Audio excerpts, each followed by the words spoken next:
You're listening to Double Plus Media News. BBC News. Turkey's inflation to hit 36% amid financial turmoil. Turkey's annual inflation rate has soared to a 19-year high, underlining the country's financial turmoil and alarm over its president's policies. Prices hit more than 36% in December as the cost of transport, food, and other staples ate into household budgets. Most central banks raise interest rates to help cool inflation, but Turkey has gone the other way. It has meant a collapse in the value of the lira. The lira shed 44% of its value against the dollar last year and fell another 5% on Monday before recovering to trade flat. The lira is currently valued at around half of what its value was at the start of 2021. Commentary. So this is really interesting. Turkey is facing some real hardship with regards to inflation, and now the president's going to lower interest rates, which could exacerbate the problem. And I just wonder if the people of Turkey are going to look towards other fiat currencies if inflation continues to skyrocket. ABC. Evergrande shares in trading halt after China orders demolition of newly built luxury apartments. Troubled Chinese property giant Evergrande's shares have been suspended from trading on the Hong Kong Stock Exchange. The company did not give a reason for the halt. The news came after Chinese media reported that Evergrande had been ordered to demolish 39 luxury apartment buildings on the tropical island of Hainan within 10 days. The Ocean Flower Island project, a mega resort under development by Evergrande, consists of 3 reclaimed islands. The 39 buildings are located on island number 2, which is for residential purposes. It is estimated that the apartments are worth about 7.7 billion won or 1.7 billion USD. Commentary. So with Evergrande having to now demolition 39 buildings worth 1.7 billion USD, it kind of feels like their economy's in a bit of a free fall right now, or at least their housing market. ABC. Haiti PM flees under gunfire as Haiti rings in New Year. Haiti has welcomed the New Year with violence as Prime Minister Ariel Henry fled the northern city following a shootout between his security forces and an armed group that had warned the leader not to set foot in the city. Haitian hostages described daring escape to freedom. Local media reported that 1 person died and 2 were injured in the gunfire that forced Henry and others to duck and seek shelter as they walked out of a cathedral Saturday after attending a mass to celebrate Haiti's independence from France. Commentary. I never hear much about Haiti, but when I do, it's always something to do with violence. Reuters. Omicron teaches hard lessons as U.S. schools revamp return from holidays. Thousands of U.S. schools, including in some major cities, have delayed this week's scheduled return to classrooms following the holiday break or switched to remote learning as the Omicron variant of the coronavirus drives record levels of COVID-19. In New Jersey, which has seen some of the highest case rates of any state in recent weeks, most urban districts have implemented virtual classes to start the new year, including Newark, which has nearly 38,000 students. Milwaukee's public school system announced it would move more than 70,000 students to virtual learning on Tuesday due to a rise in COVID infections among staff members. Commentary. Again, this is anticipated. We know at this point that Omicron will continue to result in higher numbers of COVID. BBC News. Several French MPs say they have received death threats as they debate a COVID-19 pass that would bar the unvaccinated from much of public life. The government is seeking to pass a law that would require people to show proof of vaccination to access public venues and transport, with some exceptions. The legislation is expected to be approved in a vote this week, but has angered vaccine opponents. France has one of the highest COVID vaccination rates in the EU. At least 91% of the adult population have been fully jabbed, according to the French government. Commentary. Death threats for the MPs seems a bit extreme. Come on, unvaccinated. We can do better than that.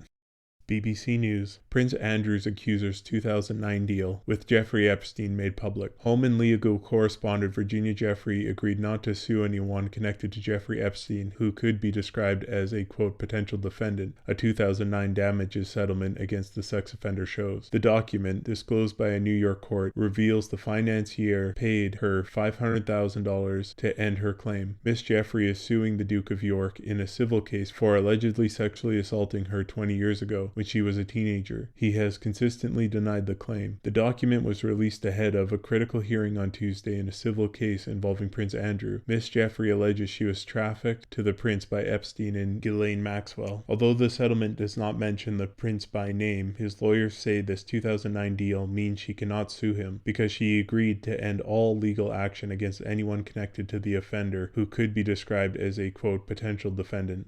Commentary. This story is an interesting predicament where Jeffries has already settled in one case, but now she can't pursue a civil suit against Prince Andrew. Will the prince dodge another bullet? Find out next time.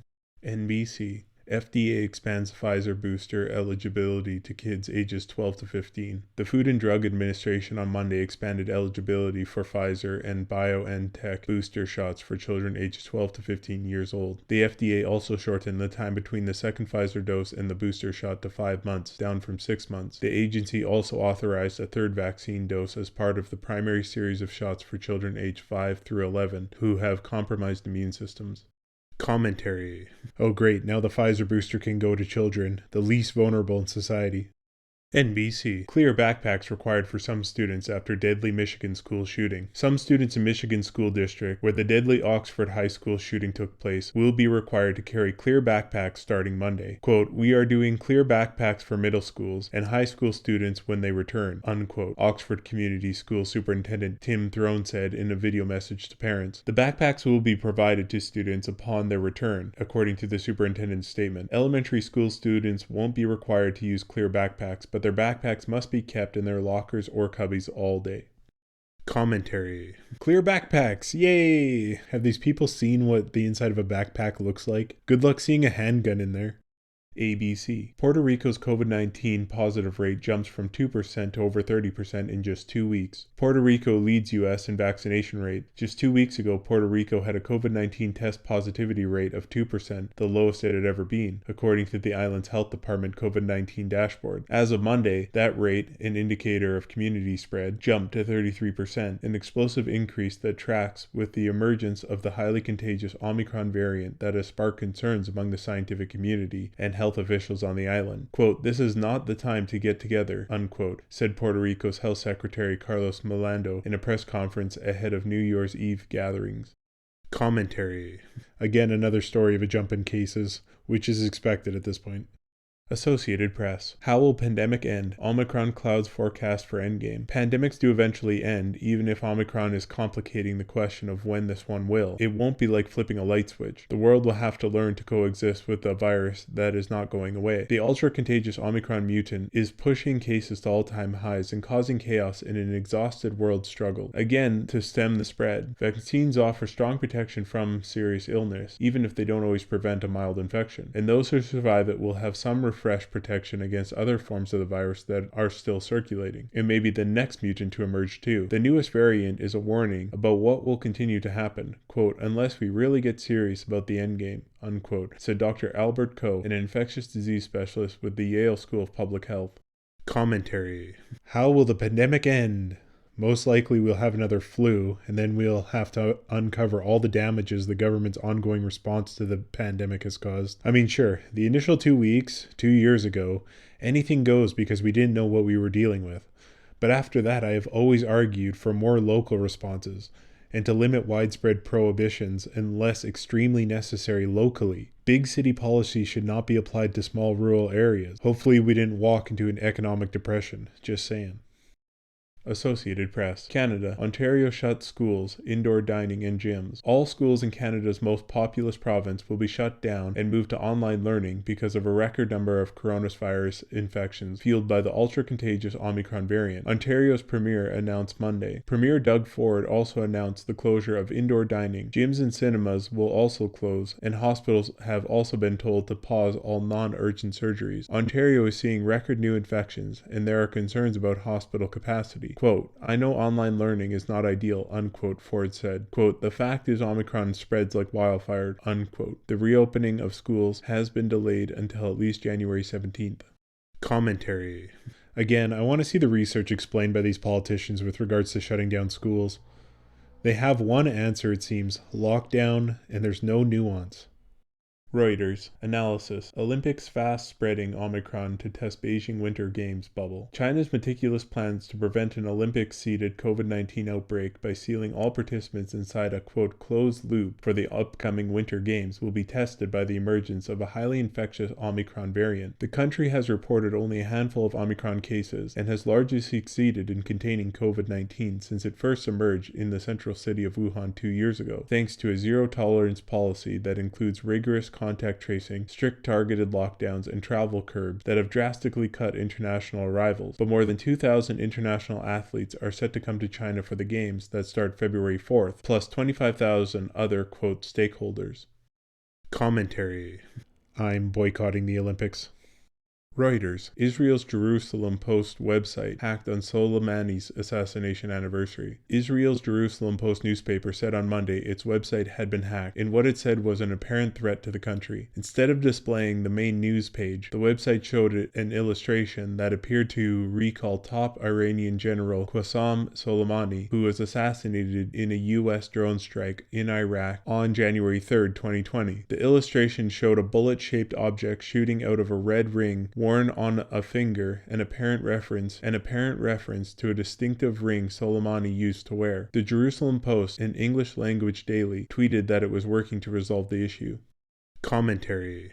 I don't know the full story, but I'm pretty sure Soleimani was a terrorist leader that let his guard down.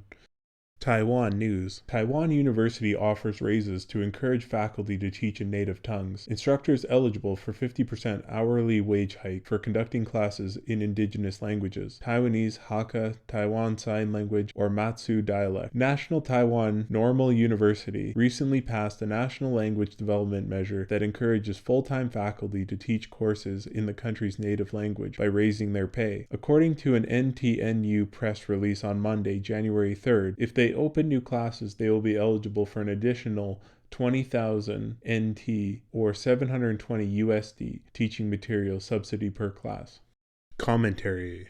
This is a neat idea in order to support indigenous languages.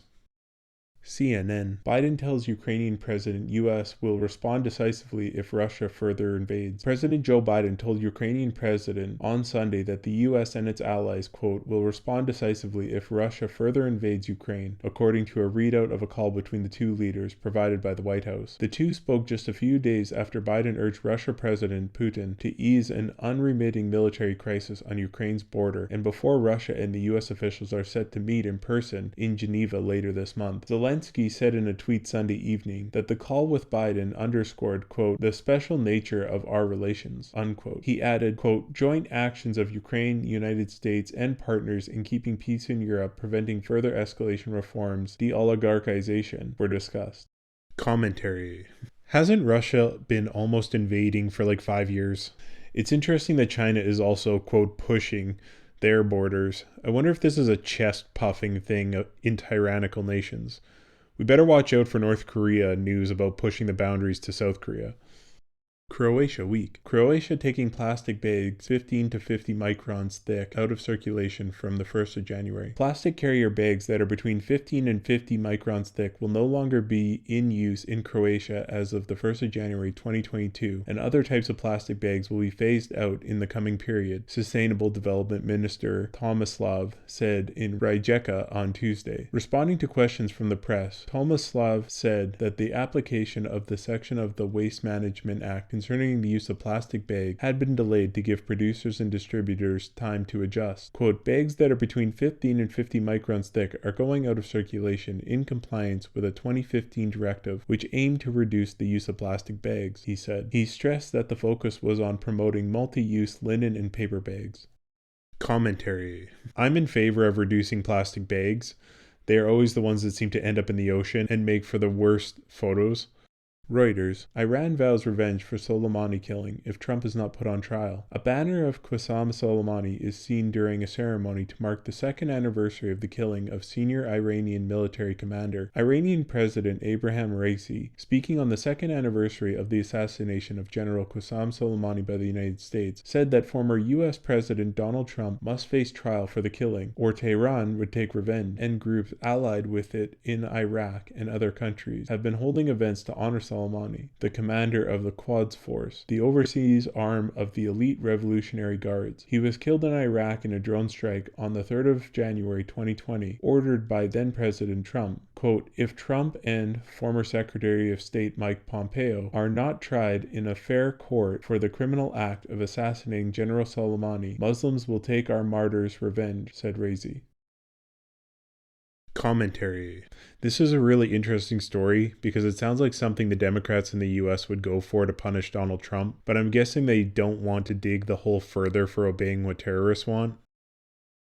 Taiwan news. Japan bans facial recognition tech exports due to China's human rights abuses. Tokyo signals intention to work with US and other allies on future export restrictions. Japan's government will place export controls on artificial intelligence-powered facial recognition devices and cameras to prevent the technology from being used to surveil and persecute minorities in China. There has been growing concern from a number of countries about China's human rights abuses and ongoing repression of the Uyghurs and other groups, according to a CNA report. China has been using AI and other advanced technologies to deploy large-scale surveillance systems and control the movement of peoples in autonomous regions and other areas.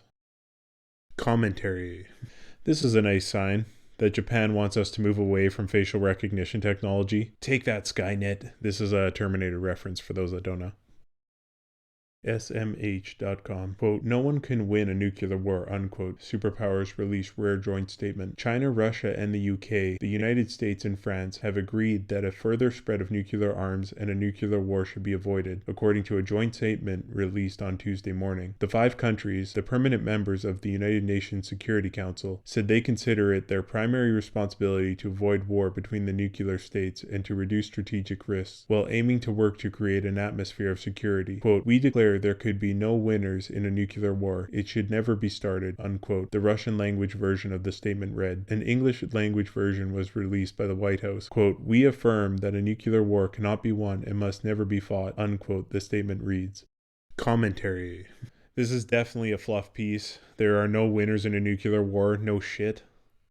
India Times. Taliban pour 3,000 liters of liquor into canal, say Muslims have to seriously abstain from alcohol. It is a well-known fact that Islam prohibits the consumption of alcohol for its followers. However, that does not mean Muslims around the world give in to this conservative rule. But when radical organizations apply pressure, things can go south. The Taliban, known for its radical ideologies and pushing the Sharia law, overthrew Afghanistan's government for the second time a few months ago. A team of Afghan intelligence agents poured around 3,000 liters of liquor into a canal in Kabul, the country's spy agency said on Sunday, as the new Taliban authorities cracked down on the sale of alcohol.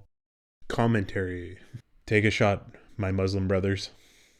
Global news. Police in Canada swarm international flight and escort Russian junior world hockey team off for, quote, drinking, smoking, vaping, playing loud music, and refusing to wear masks. Police were called to the Calgary International Airport Friday to help remove multiple passengers from a scheduled flight. The call came in around 5:45 p.m. when a disturbance was reported on an Air Canada flight. In a statement, police said, quote, passengers were being asked to deplane due to a disturbance involving multiple passengers in the aircraft cabin. Passengers aboard the plane were tweeting about the delayed flight and identified the offenders as members of the Russian junior world hockey team, which was in Alberta for the 2022 World Junior Championship.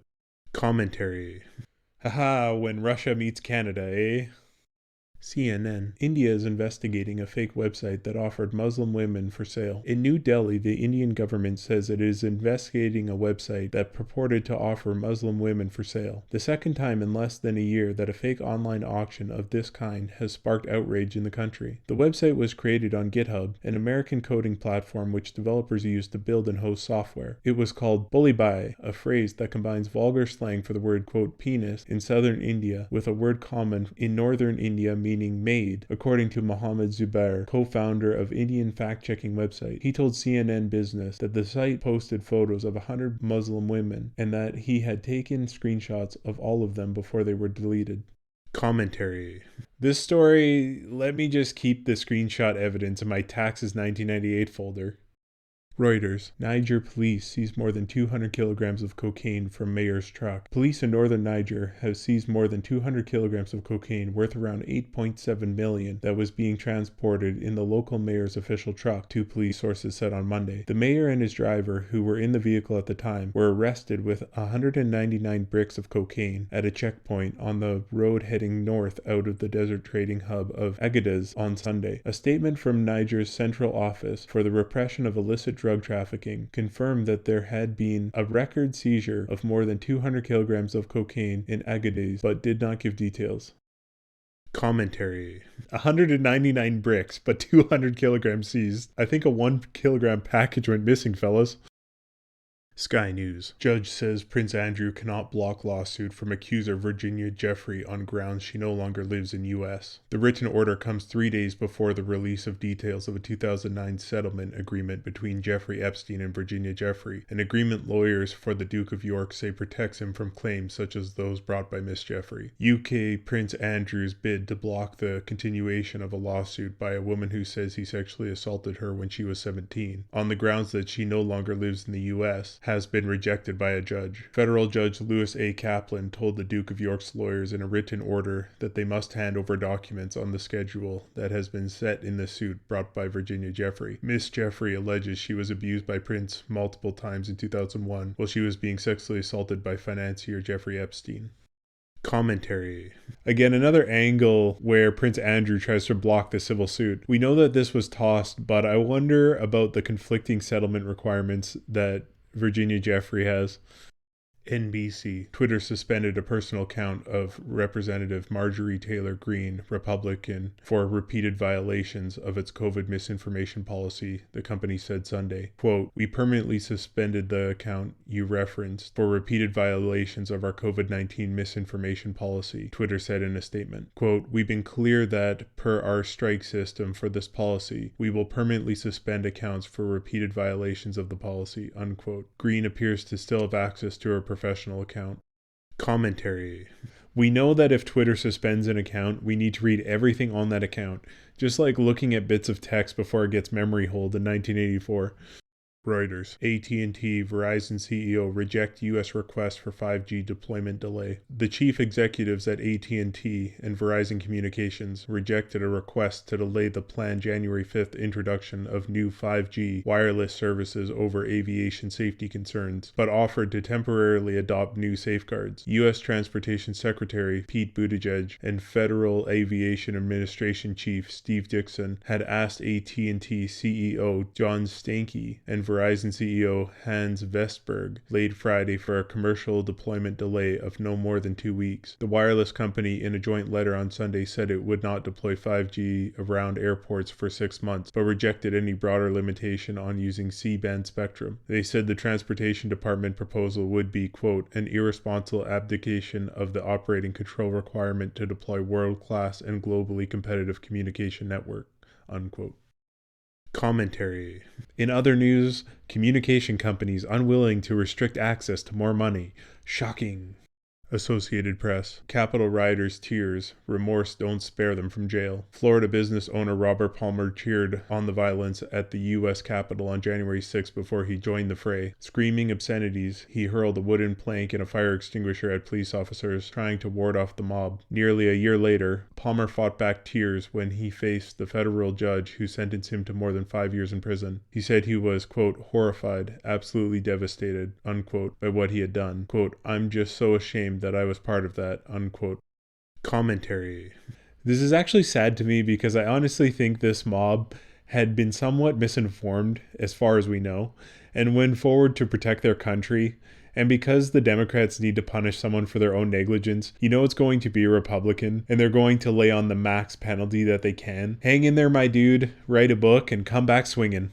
NBC. Wastewater samples reveal record levels of COVID-19 across U.S. With at-home COVID-19 tests in high demand and their efficacy in question, Health Department from California to Massachusetts are turning to sewage samples to get a better idea of how much the coronavirus is spreading through communities and what might be in store for healthcare systems. Experts say wastewater holds the key to better understanding the public health of cities and neighborhoods, especially in underserved areas that do not have equal access to care. Quote, "Every time an infected person uses the toilet. They're flushing this information down the toilet, where it's collecting and aggregating and mixing with poop from thousands of other people, unquote, said Nusha Ghali, a co-founder and the president of BioBoot Analytics. Commentary. They are literally testing your poop for COVID. Kinda smart, but somewhat invasive. Thanks for listening, and double plus thanks for likes, comments, and subscribers.